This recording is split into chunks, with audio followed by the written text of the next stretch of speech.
te lalpa Isu Krista mingin atharin chibai kan bu vele chuwa hei pathian man ruwa ni phalo tok chia hianin rong hi ka bolang ti ka hlau lu tu kan chu pathian hian min kal kan sianga kan lo experience ve to nai kum som ni pathian khong aina wangin pulpit experience rong bol na kan lo nei to a zai hoi tak chuan ti ve thei mai zela khoi mu na po hian amai ro chu ma ni poina kan lok pui em lem lo hianin rong hi ka bolang ti ka hlau lu tu kani chu wang chon khongai takin ko rano ten pathian man ruwa kan ni ngei theina tura min tong trai pui turin kan ngen du chewani ti ta kha atharin kan tar lang non du ane pathian thu kan ngai chan chiar kan ngai thang ani china khanem kan in khom shwai tu khanin pakhat chu a chiar towa pakhat dang le hi ka chiar anga hei preaching li sakahun ein her chua khan karil ruwa hian in chumi chu ti hi alian angreng khop maya pathianin ka thinlunga min da sakahi a veya pulpit tlanga ka din to nu te preaching li sa a kahun aron in her chua shim hian thupui nget tak atira preaching li ska murwal hian ka nei ngal thina pathianin min ti danglam sak ngain ka khelova chu min pom sak ngal ni hian ka riani chu tiang chon hun enge mo chen kan local towa pathianin min lo hruai towa Christian chung ko kanin thleng lai khanin Christian chung ko ni ti ka shmelova amaro chu chung kwa hi tarlan du na thinlung ke ma hian akhat tat maya tumdanga thupui khak ngai mi alo rilru so son ngai mi alo kha tun tum chu enga tinge moni ka thluang lo em maya kat khak mai dona mi ti te hial ka rilruwa awma adang kan buat saya amaro chu adang ka buat sai khan min ne theingang boxi lova amak ka ti khop maya thluang lo chung le pathian ina ka thinlunga ada masak so son ka tumna a kong kluang lo lu tukte ka ngai tu hian a trula niang ti hi ka thinlunga a nget ta mi maya chuan zaina hian Christian chung ka cholkar a lo ni kherabok nen atira Christian chung ka cholkar ani ti shemi alova chung kwa chungchang pathian ina soi tura min ti hi min nem he sak ni in ka hria pathian tu thiang lim chirna ina yang tir ko te thil ti bung som le paruk chang somni pangana le chang somni le parukna thu kha ka chiaranga tir ko te thil ti bung som le paruk chang somni pangana le chang somni le parukna thupuya khan Philippi khuwa lungin tan chungchang ani chiarang nima sela zanlaya pola le sila chu pathian nena an chungchaya hla an sa a mitang ten an ngai kha a tin thok le khata lirna satakin alo hinga chuti chuan tan in lungphum te lam chu ang hinga tin kong khar zong chu a in hong hala mitin kolbun te chu alo in phel ta feka ti thleng khani sala zanlaya pola le sila chu pathian nena an tong traya hla an sa a mitang ten an ngai kha a hei chung kwa hi amak khop maya nakina po kan latar lang tura ka ngaya mimal har sat na te chu mi ne na soi hi a angeni a in thun om vaklo rongbol na ko nga har sat na kan lo ne ya tu te mo ne na soi hi a in thun om vaklo tin chu ti yang kan soi chon ke ma ni po hi kan thol ve deu hak zela chuti angin ring tunun ko nga har sat na kan nei rengin tu te mo khil hi a in thun om lo a chan chu min tong trai pui thina ne nima sela chung kwa a har sat na to ero ichu mi khil a in thun om tlat chu chuan kan nun min runa kan ring tunun theng hian min phuar bet deu tlat maya tilo thei si lo ti do na in thun om deu reu boxi hian kan om fowani chu kan chung kwa experience atangin zaina hian Pathian Ropui nan tarlan ka du tlatane ti chuan zaina kan thupui chu thupui om sa Pathian chi bai buk ti kha kan thupui ani dona chhungkua anga Pathian chi bai buk poimo zia te zaina hian tarlan kan tum don ani kan thupui te Pathian in ahlanin i tong tayang rong bol na konga experience ina omzia anei mia to lo na mun he imai cham thiang limma ding tura serfran kani na zona hian zaina hian lalpa i ko rano te nen atharin nungin ronin puang chuak so kang che zaina hian mani bo chiat na awanga harsat na tuar kan om theya zaina hian thil dang awanga harsat na tuar kan om theya ni khongai takin sualin ahliam min tidamla taksa rilru tharawanat na neite Nazaret Isua Krista chuan dam na fam kim athari min peyang che chungkwa anat na neite min tidamang che i khongai nei fa pala Isua Krista min karon dile amen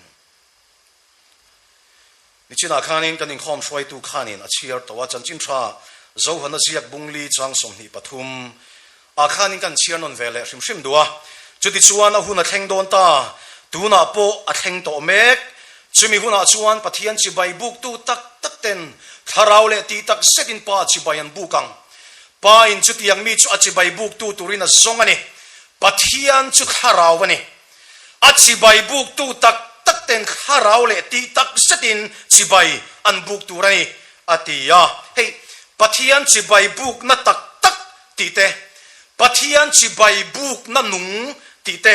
tharau le ti tak set ti te hi zoram Christian ina avei em mimal chungkua le engko san pol poin mamo kan in ti em te singa mini avei po kan vei na roa chumi awanga chong trai na hlan po chu engem usat kan ni hian alang Pathian chi bai buk na nung ti te chi bai buk na tak tak fak na thil ti theina ti te apoi mo zia chu in khom thupuya te thil danga te kan mang na sa em ani chutiang khopa poi mo chu ania zoramina abuai pui te singa mi ani ni masela Pathian chi bai buk na nung le dik kan ti te tharau le ti tak set ti te fak na thil ti theina kan ti te nei tur hian Pathian ta na insertion achurani Pathian ta na insertion lo te chuan fak na thil ti theina Pathian chi bai buk na nung hi an nei thei hian alang lo tlatane hey kan beina sa kan buai puya kan buai pui na sat ang uyan fak na thil ti theina buai pui tu hi Pathian ta na insertion si lo chuan omzia nei lo vane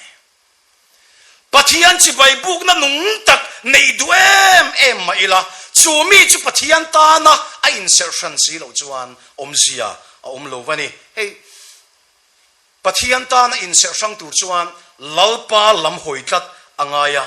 eng po kan tuarin kan tok theya lalpa lam kan hoitlat nei apoi mo ani adot le chuan kan kharau nunin achau thei pha na tur khop thil laka Pathian tan kan insertion tur ani ti hi chu kan ram ring tu hian amamo in ka hiya point ni inela hian tarlan du kaneya kharau le ti tak set ti hi Pathian chi bai buk na ti te ka thinlunga hian tunlai chu alian view maya chungkua in kan khar tura kangaya apakhatna chuanin music industry a hian lu ka duane music industry a hian hlom lian deuh pahni a oma pakhata chuan lengzem khovel le gospel khovel a oma chu khovela chuan tunlai mi tam tak kan tlan na se me ma chan chu music industry hi alian to lu tukani tuna hian min an lok pui em to wa chu bang chuan gospel ani emo lengzem ani emo kan in tan siak ani deuh ber to mai ni hey Pathian khongai na wang chowin music industry a hianin su nu Pathianin khongai na wangin min lo pe ve to wa tin love song khovel page chu ahlok zia chu zaina hian tarlan ka du deuh tlat maya mi na love song hey heti an va phuatir hian a thlonin an va phuatir ngot lova love song an phuatira tin a thuk nei nan siam tira recording a lo ngaya track a lo ngaya chung zong chu kan thia thiam thena tur chuan sum tam tak sen a lo ngai ni mi hi an lo in seng hruihhlo ang reng khop maya leng zem pakhat phuatur hian an story te an ril ru om te an hrila ti chuan chutatang chuan an phua chuak ani hei leng zem hla sa reng tu naya an hlok pui deuh zel an hau sak pui deuh zel chu chau chuan ni lova hla phua mi an poi mo em tu lai hian hla phua mi an hlok em a chuta chuan gospel ain leng zem hla phua thin te an hlok em mai ne he industry hi tuna hian alian zel tura pokangaya pathian ko ngaina wangin ka nun na 30 te scooty ti te pathian ko ngaina wang chowin pathian in experience min lo nei tir veto a hlok zia keipon ka riani tin leng zem chu hlok lo chi po hi an ni chi a lo dewa a market a thalu tu kane hey leng zem a yen track in deal hi a om ve vak lova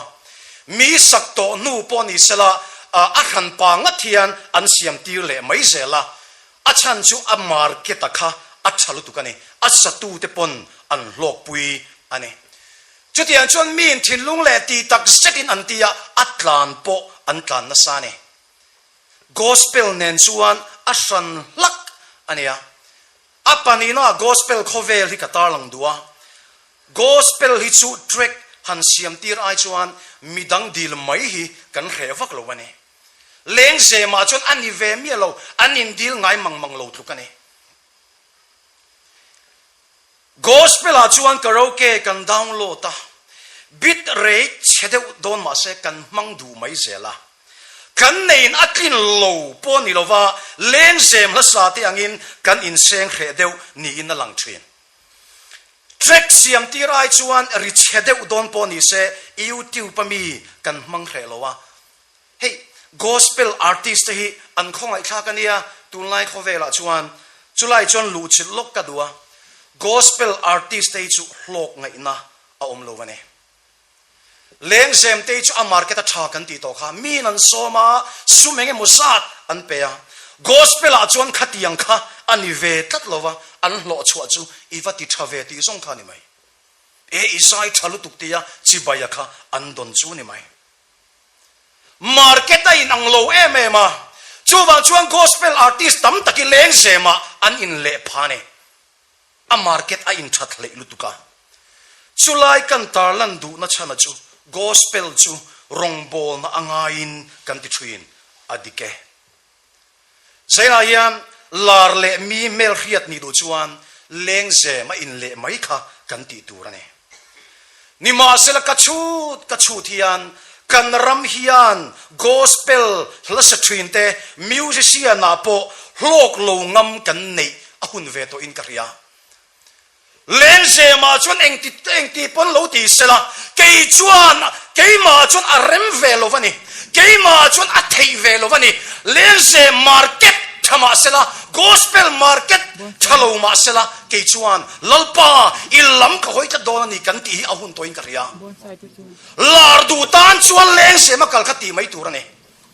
lar aya isua thang sok tu tan chuan lalpa lam hoi kha kan ti tur ni in karia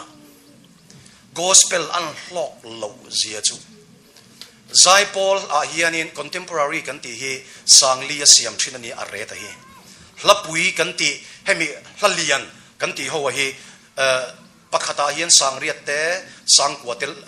in siam thin ania gospel a chuan mel riat kan nei de hina poi thei khop moi tum kat pe chu tu te mon ron kala christian labumi la pathum minon siam tira an man mo sia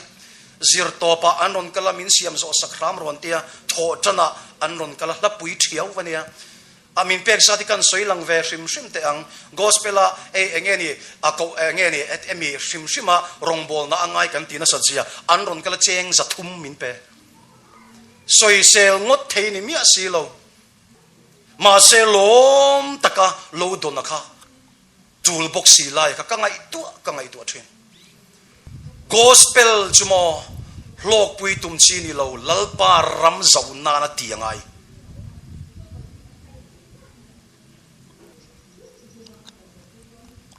gospel chumo mani lar thiang lo lalpa ina lal na achan ngai chal tlang amania zore manen rong kan bola attract ri ke pon pulpit atangin ka thei lo rang rang ni ma se la that takin asai pui tling theya bana katia zorem trek ka i thei mi katia kri thei vak nang atia isai thei tho sia katia ari thalo ka boi vak lo ati mai ti chuan kan zai zo chi amma in alam ngat mai ni ti chuan upa silal sarmoi ni ron leng man mati ka lenga ta chuan kan ti ni zo re ma chung chang hi ka zo ta zo re ma chu hriam lo chi ni lo ti an ko khana amma in lam ma a suai ngat pe ti mi tam lo wa buai lo lar lo wa buai lo afak lalpa chi yang ani ati mai mania veng thang zo ka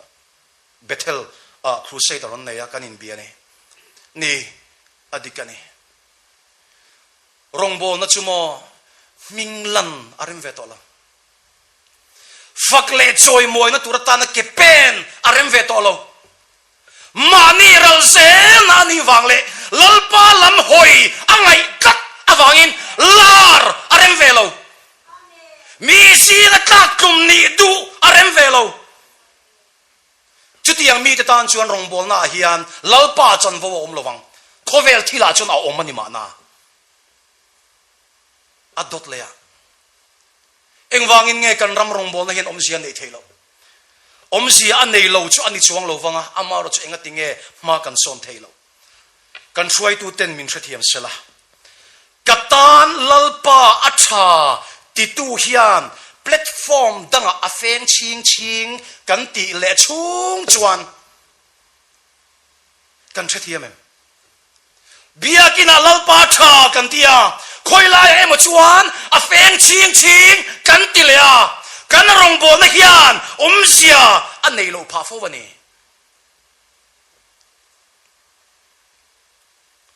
lar le mi mel riat ni aya isua mangai tu kan mo in ka ria ka chan don ani pon lalpa I thu ni ro se kan ti nga ma tuling ka ria zaina yen he tutlu na hi ko ran no te min shet pui tu lo ni ula kanu le pa tong china ni in ka ria music artist kania he thili ka ngai tu na salutu ka lengzem sakte aswal lo katimi alo amaro chu ka ngai tu anu hian lengzem khoveli ke nge poina ka lo hlok pui to hi kalsan na tuling ka ria ka ngai tua ke poina ka lo hlok pui to voin thenga a market tha em ko ran no te min shet pui tu ni ula lengzem love song khovel kalsan turin pathian tan ka in pe ni ka siam le to lo wang ti gospel chu hlok pui lo de don po ni la pathian rama zau chuan ka du tok ta viau vane pathian ta na ka insertion ve na ni ya ka khriat awangin pathian chi bai buk tu tak ten tharau le ti tak setin chi bai buk tu rane chi bai buk ka duwa chu wang chun insertion ni ka ti tur ni in ka ria pani na tir ko te thil ti bung som le paruk chang som ni panga le chang som ni paruk khan nima sela san la ya pol le sila chuan pathian hne na an tong tra ya hla an sa mi tang ten an ngai kha atin thok le khata lion na sa takin lo hi nga chuti chuan tan in lungphum te lam chu angi nga tin kong khar zong chu a in hong nga la mitin kolbun te chu alo in phel ta feka tia hi pol le sila lungina an tan chana hi ram huai no chua thu boya zela an tanga ne hela hi ka ngai tu thina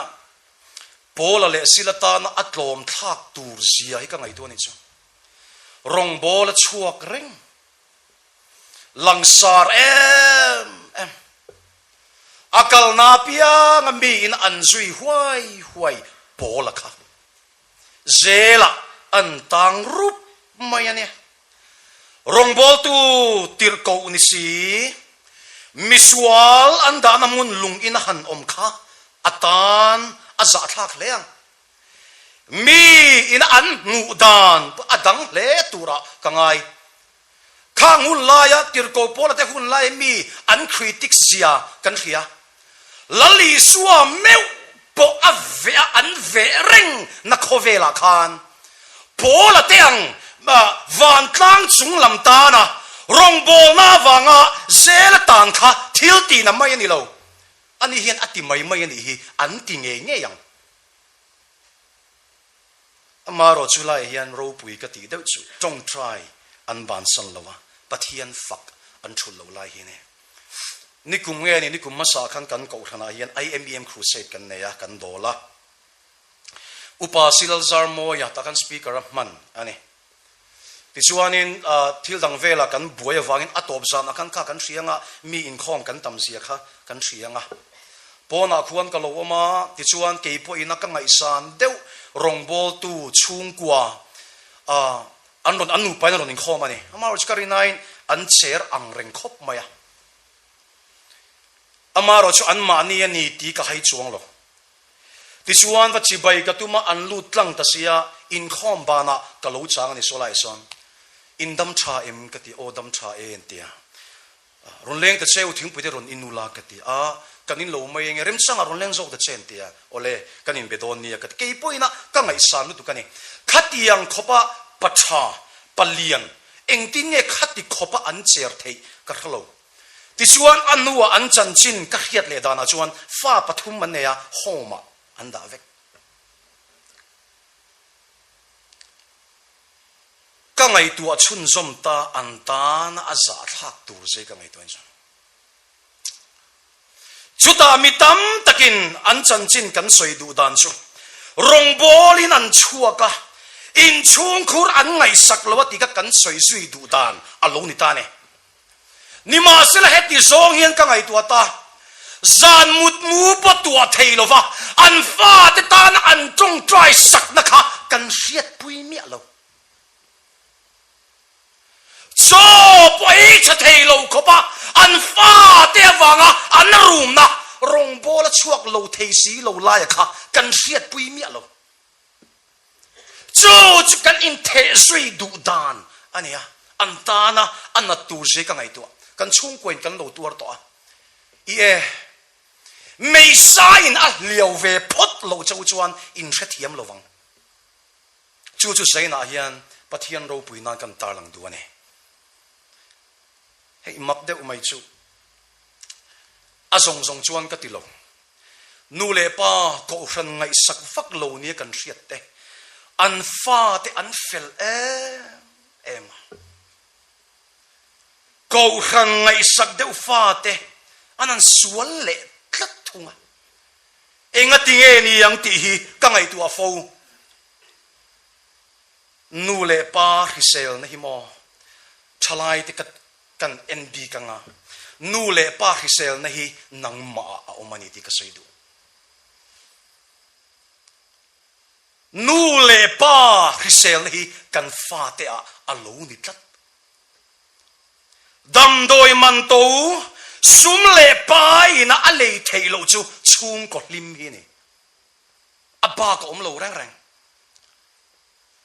ke hi nat na po nei mi alova rong bola chu adona in check up thin kania rong bol na muna dam lo a buai khak lu duga chuwang chon rong bol do na hi ke in check up thin ani chuta kam mu tam tak chukum lama upa nu le pa an ni zel zainga hian kan ngen du kan soi du chu cholai te u ka tianga nu le pa hi sel nei in du chuan an thu in oi ngai khovel an chua san ma in mangai na kan ti lan atul hei kapa hi upasi sang du la hi lung thalo nat na nei nia tu dang wang ani lo keima wang ani ti ani top mai nikuma khan bkhp in khoma kanwin in khoma shoi nu ho chonin hrianga a soi zoi to kha ka soi ngai mi lo kha ama khan ron soi ta sia zaina yen soi lan atul ni in ka sia pathian ropui na ni sela in chung khura hian Pathian chi bai buk tlat tu om poi mo zia zena hian kan tar lang te ang chung kwa wanga ru menge mo sat inom ve mai theine fa te wanga lungai enge mo sat mi ne na soi chuarem silo inom ve mai thei nu le pa sual na awanga thalai ko khana in manglo thei silo eng sang yom chu ka khalo aru ka mania tuar tlok inomem ka chhanchhuah na hian om zia anei tolo waniang ti khopa beidong kanomem ka khalo hey min hriat pui tu anoma falkona son kapian tharma kan truck le truck in kara ka tanga na ka nei lo truck le pel ka tum lamania truck aron tlan chho boxia truck le truck in kara chon ka tang ta ashe om lai ber chu asir so ngatia om khani chu akhre om ber kan na boxi lo ka thi boxi lo ni ma sila chu milai tak chu biakina kan nu le ka pale an thian te an tong trai lai ne khatina chu tong trai na chuan mil lo veng kat maya chan mari phea son ke accident na a steering a bunga a helmet a kea steering bung chung kan kala in khal thleng le theini min hret pui tu anoma chutilai tak chukan nu le pa an tong trai lai alo ni le zo tlam khanga khian katanga chumilai tak chukan nu le pa le an thian te an tong trai lai alo ni le lunglo na accident kan to ka chumi ka to lai tak chu biakina kan nu le pa le an thian ten tong trai lai alo ni le abak ka soi vek lowang beidong mia lova an tong trai na khan kum som ni nu Pathian in chang ta ni lalpa chu fakin mo se kan nu le pa hi an beidong mo khop maya unau pathum kan nia hruihhlo kan khoi vek ka hian ve thei china kan upa ber upa C Lalnunpuia hi audi to ne chuti anga hruihhlo ina ati boi to chu kan nia hei kan tar lan du chu thil hi ka ngai tu kir hianin nu le pa te mi zom tak ni ma sela fa te awang hian an ropui tur ang hian an par chua thei lo pha fo hian ka ve do tlatane min trom puiam ka khalo nu le pa te mi zom tak ni ma sela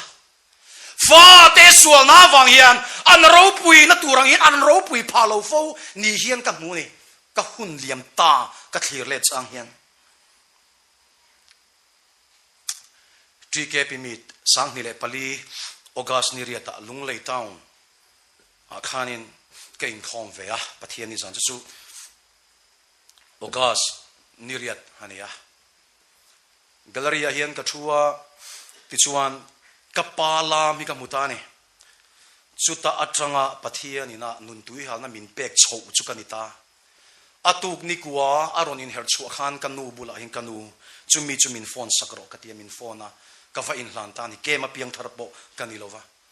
nun tui halna min petu chu ka pa lam kha alo ni ta ne hei ka pa hian kan pian thar nuwa a soi thina ka khongai deuh thina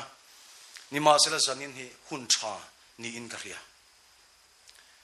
ka pa hian kan pian thar nuwa heti hian a soi biak ina Vanram kan tema kan ho a Hremhmun kan na chon le ate asoi lai amit tuitla ka mu kan ka har hian ka ria zaina yan piang non le do ni lamo hruihhlo awanga ser ka nei enga tan ma ka tilo kalau mual po to na enga tan ma ka tilo piang non le do ni lang chuan nu le pa tho in bul ka chanang chumi tu ka lu ti chu ka nei lo biak ina Vanram kan tema kan ho a Hremhmun kan ma chon le ate kanu le pai mi poi sei lo an ne lam te ka du ve ti kan pian thar nuwa soi ne lam tual ka ra don hin ifa te kha ti ka thin lunga om thina ti chumi wang chuan ka lam lo pha fo ati kanu hian nimin pian ni mo jinga choi lai kan soi ho kha kanu hian ti hian atia in pian tharma khan min ko te kong khar in hongri kan riat hian kan tha amuang lova she kan ti thin ati chung zong ka ngai tu chan sai nan soi tur dang ka nei lo ma se ko ran ho te ma kanu ka pa ka mangai cheu ni ti ka soi du ni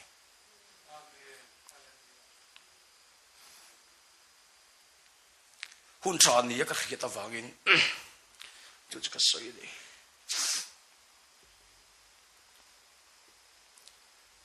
zaina hianin fa te sul na wanga pathian fak thi lo kan dom ka salo zaina hian fa te wanga ni turang ni phalo na mem ka salo nang le zel chu sual in he til suang che chalai teu inu ipa wanga ini turang ini phaklo mem nang le zel chu sual in he til suang che in chung ku awang in pathian chi bai buk na te i tui to lovem zam su kal zero ilama lalpa trangani ti tharing ka soi du ne khove libo ma se i suwa ka nei kan ti chuan sualin min ne ngai lovang voina lungai taka i tong trai ni lalpan ala changang athu lalpan mal min som sakro se